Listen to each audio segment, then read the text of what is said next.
Back then, she was just a college kid trying to keep her life together. She didn't live on campus like most people.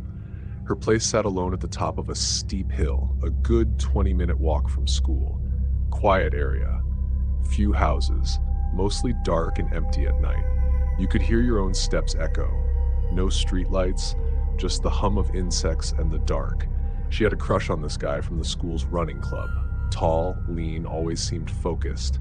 She joined the club for him, hoping something might happen. It didn't. He barely noticed her. But the running stuck. She trained hard, got good, started running long distances just to feel something. Then everything changed. A rapist showed up on campus. Not just any creep. This guy was breaking into dorms, attacking girls in their rooms. Some got hurt real bad. Others were too scared to talk. News got out fast. National kind of news. Cops started patrolling outside buildings. They told girls to walk in pairs. Nobody felt safe. She didn't have the same protection. Off-campus students were kind of forgotten in all the panic. She always walked home alone. That hill never felt so long. Every rustle in the trees or shadow on the ground made her stomach twist. One night, the air felt off. Thick and still. She had stayed late in the library, and by the time she started the walk home, it was pitch black. No one else around, just her footsteps tapping against the pavement. Then she heard them. Footsteps behind her. At first, she thought it was in her head. She slowed. The sound slowed too. She sped up. So did they. Not far back, close. Close enough to hear the rhythm match hers. Her chest tightened, that sick gut feeling hit her hard. This wasn't just someone heading home, this was bad.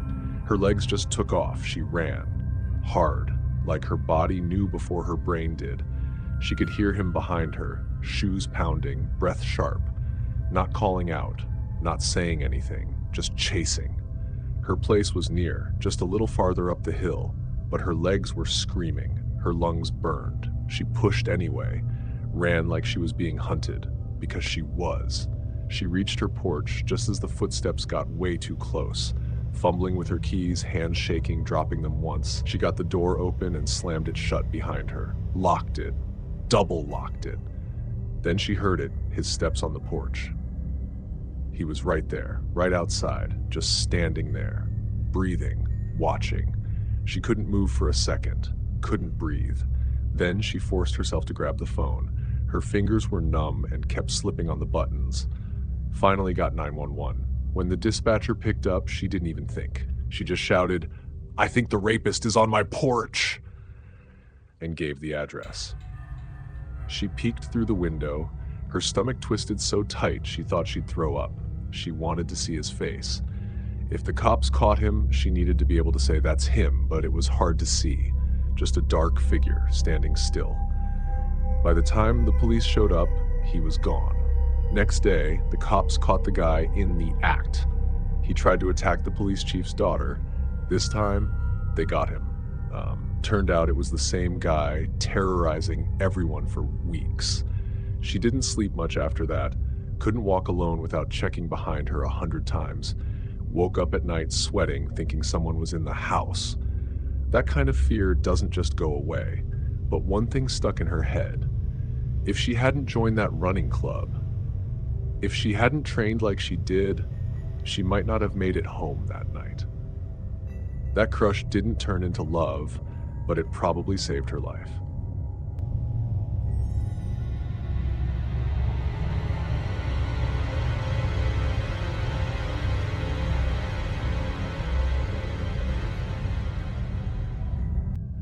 She took them out late that summer, her newborn son sleeping in the stroller, her 3-year-old daughter full of energy, skipping in circles around her.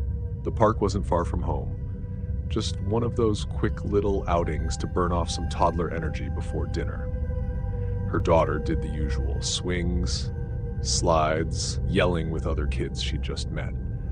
By the time they started heading home, the sky had that heavy evening color. Everything was turning dim, soft, quiet in a weird way. Their building faced the playground. A wide slab of concrete stretched out in front of it. Pillars, benches, a bank, a pizza place, the grocery store. Her daughter ran ahead like always, hiding behind pillars, waiting to jump out and yell, "Boo!" like she always did. She laughed every single time, even though it was never a surprise. She ran again, disappeared behind a pillar. Nothing new. They always played this game. "Where's my little girl?" she called out in a sing-song voice. Did the goblins take her again? Usually by now she'd hear giggles, tiny feet shuffling, a peep of hair behind a column. Not this time. "Okay, come out now," she called, still smiling, but her voice was off. It cracked. Still nothing. She circled the pillars, pushing the stroller, her chest tightening. "Stop it now. Come out. That's enough." No giggles, no sound, just air getting colder, sky getting darker. Something in her stomach dropped, hard and deep. She knew. Somehow she just knew. Her little girl wasn't there anymore. She couldn't run. She had the baby. She couldn't just leave him. But seconds were passing and her daughter wasn't answering. Her legs started to shake. She flew up to her apartment and slammed her fist on the door. Her mom opened it, confused, then pale. She shoved the stroller inside and shouted, "Mom, I lost her!" Then she ran. Her neighbor was nearby with her own kid. She didn't need to say much. "She's gone." That was enough. The neighbor ran to the park, told the other parents.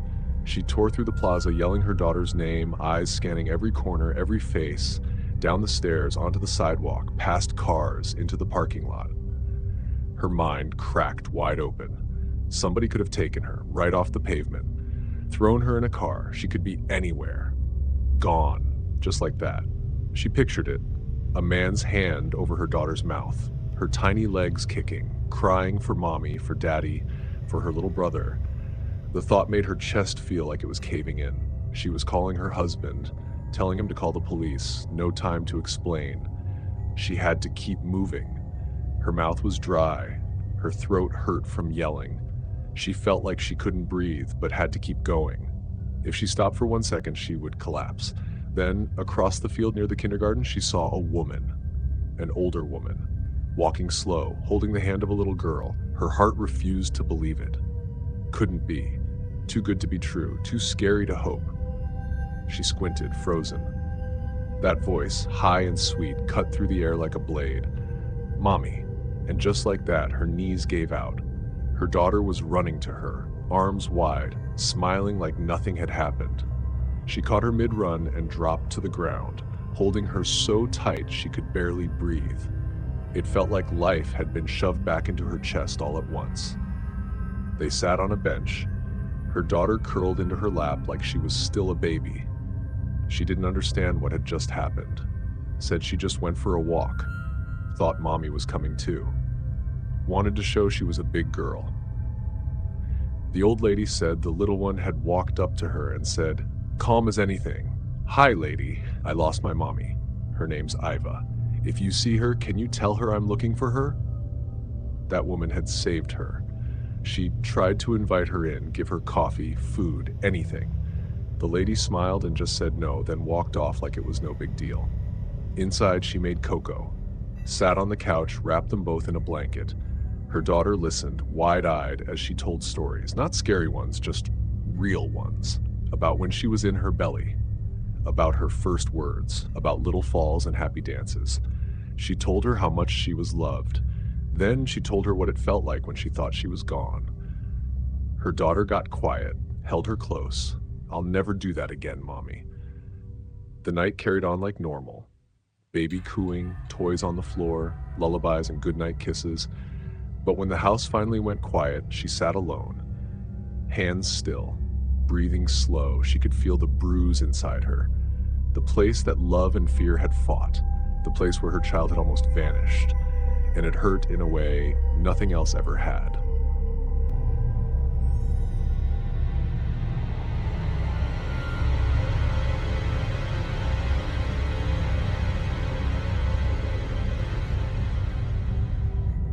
It was the summer of '77.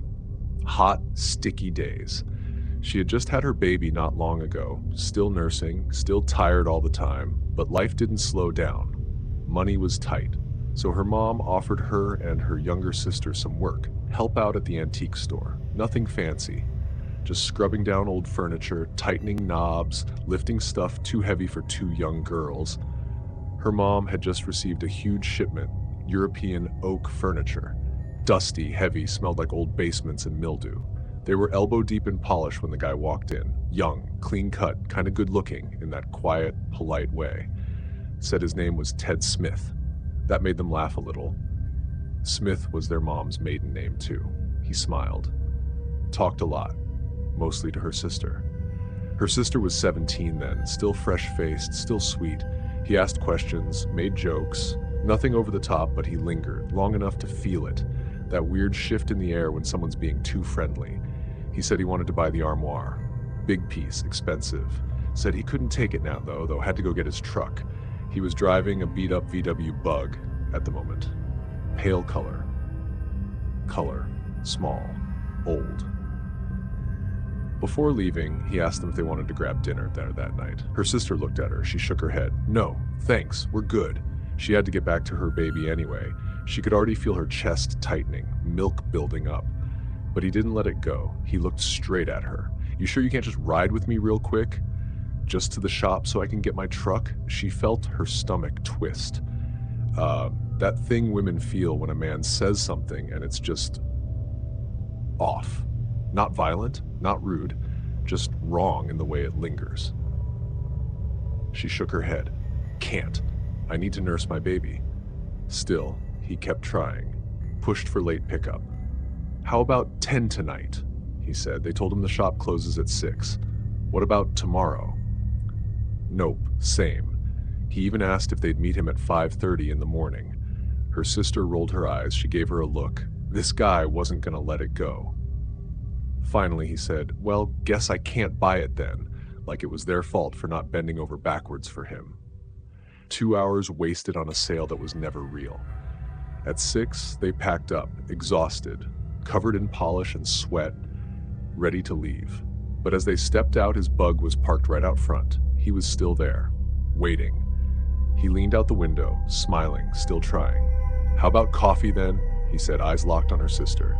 She felt it again, stronger this time, that gut-deep warning, the kind that crawls up your neck. She looked at her sister.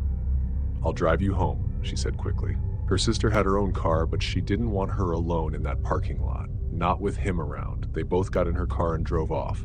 He pulled out in the Bug right after. She didn't look back, didn't think much of it, not after that night, until a year later. The name Ted Bundy was splashed across every newspaper, every news channel. A young man, charming, smart, clean-cut, dozens of women, gone. She saw the face, the name, the car, and her stomach turned inside out. It wasn't Ted Smith, it never was. And her sister, she almost got in that car.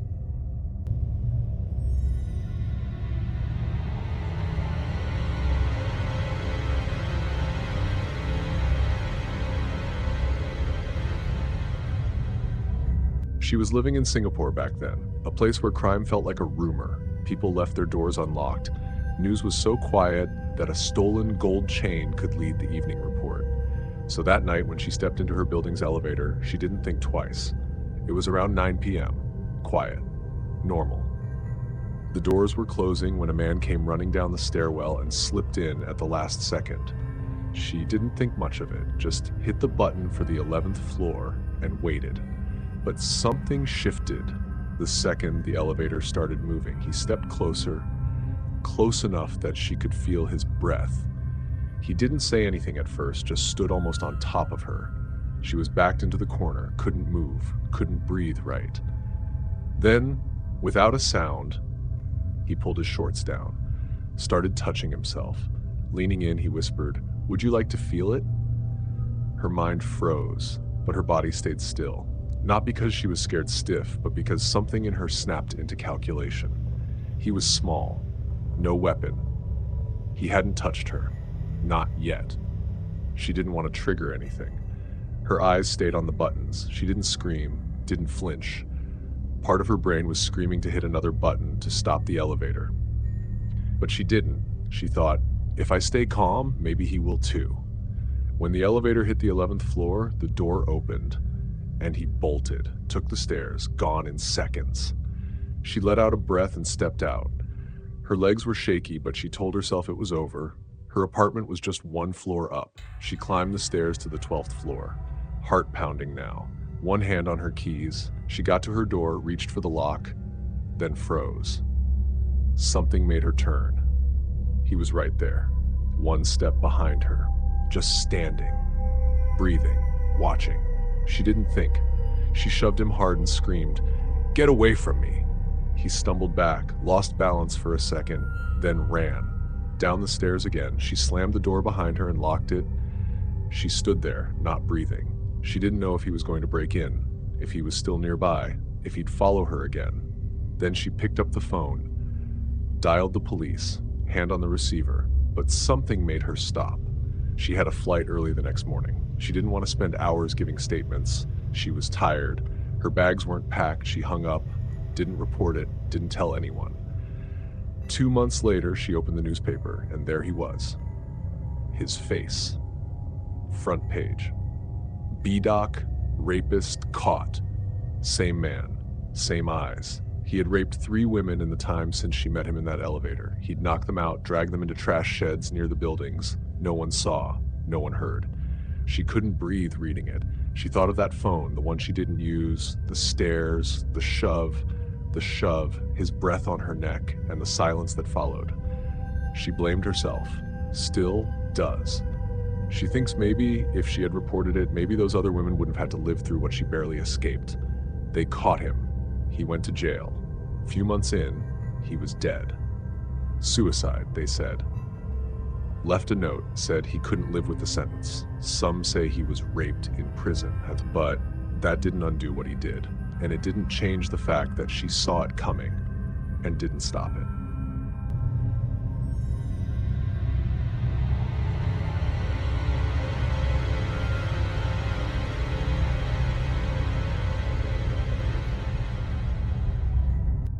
It was just a normal afternoon. She was inside, messing around on the computer. Music low, nothing serious. Her dad was in the next room on the phone with his job, pacing like he always did when work got stressful. Then the doorbell rang. She got up, lazy at first. Didn't rush. No reason to.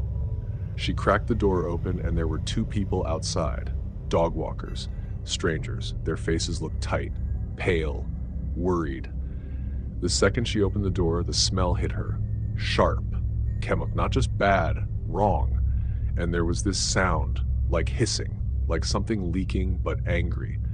One of them stepped forward and said fast, "You need to get out of the house. Now. Your gas main is busted. It's leaking bad." Her heart skipped. She didn't ask questions. She turned back, yelling for her dad. He stepped out, still holding the phone, but stopped cold when he heard the word gas. He ran with them around the side of the house. And yeah, there it was. The pipe, torn wide open like someone had clawed into it. Gas was pouring out. The smell was strong enough to sting. The whole street could smell it. She bolted back inside and grabbed the cat. He fought her, claws out, scratching her arms, but she held on. Her dad was shouting now, screaming for the others. "Get out! Out of the house! Now!" Her siblings were confused at first. No one had shoes on. Her youngest brother was crying because he didn't know what was happening. They all ran next door, barefoot, still trying to figure out how close they were to dying. Her cat finally calmed down once they got into the neighbor's house. That's when she saw her dad sprinting back toward the house. She screamed after him, but he didn't stop. He ran inside to grab the hard drives. Work stuff. Family photos, his life backed up on those drives. Her mom was on the phone yelling at him from 3 cities away. She just stood there watching the house thinking all it takes is one spark, one flicker from a light bulb, one static pop from a plug. They waited and waited. The gas company didn't come for an hour, a full hour. When the truck finally pulled up, the guy acted calm, too calm. He fixed the pipe and gave the all clear like it was just another Tuesday. They all stood on the lawn, staring at the front door, not moving. No one wanted to go back inside. Not right away, maybe not ever.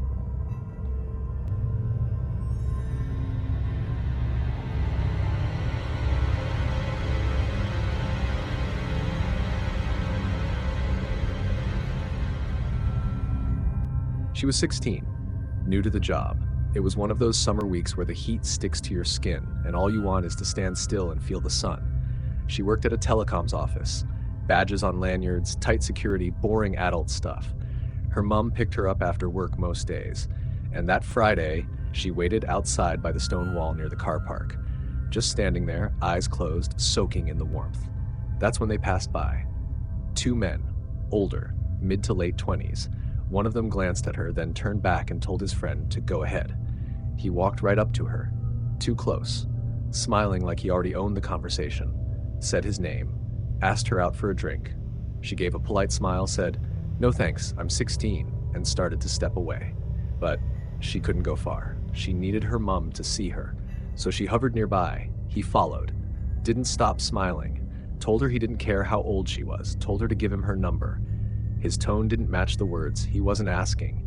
He was daring her to say no again. Her chest felt tight. Her heart was loud in her ears. She tried to stay calm, said her phone battery was dead, said she didn't remember her number. He didn't care. He pulled out a pen, grabbed her arm, wrote his number on her hand, pressed so hard it scraped her skin. He was grinning wider now, winked, said he'd send a friend request that night and that she better accept. She forced a smile, lied again, gave him a fake name. That's when he leaned in, way too close. His breath was warm, his stubble scratched the space between them, his voice dropped. "No, it's not, Kara Young." Then he held up her ID badge, waved it in her face. She hadn't even noticed he'd taken it. Everything stopped. Her blood felt cold even though it was still blazing hot outside. She couldn't move, couldn't think, couldn't breathe. Then she spotted her mum's car, far off, stuck at a light, too far to call out, too slow to reach her. But the man noticed the shift in her face. He looked back, saw the car. His smile changed, harder now, meaner. "If you don't accept my friend request tonight, I know your name. I know where you work. I'll be waiting for you tomorrow." Then he walked away, disappeared the same direction as his friend. She didn't wait a second, jumped into her mum's car the moment it stopped, told her to drive, just go. She only started explaining once they were far from that spot. Her mum didn't shout, didn't panic, just looked straight ahead and said, "You don't wait outside anymore, and don't ever wear your lanyard in public again." And she didn't. Not then. Not now. It's been 6 years. She's in a new country, a new job, but she still keeps her ID badge buried deep in her bag. She never puts it around her neck, not even for a second. She never forgot his face, or how he said her name.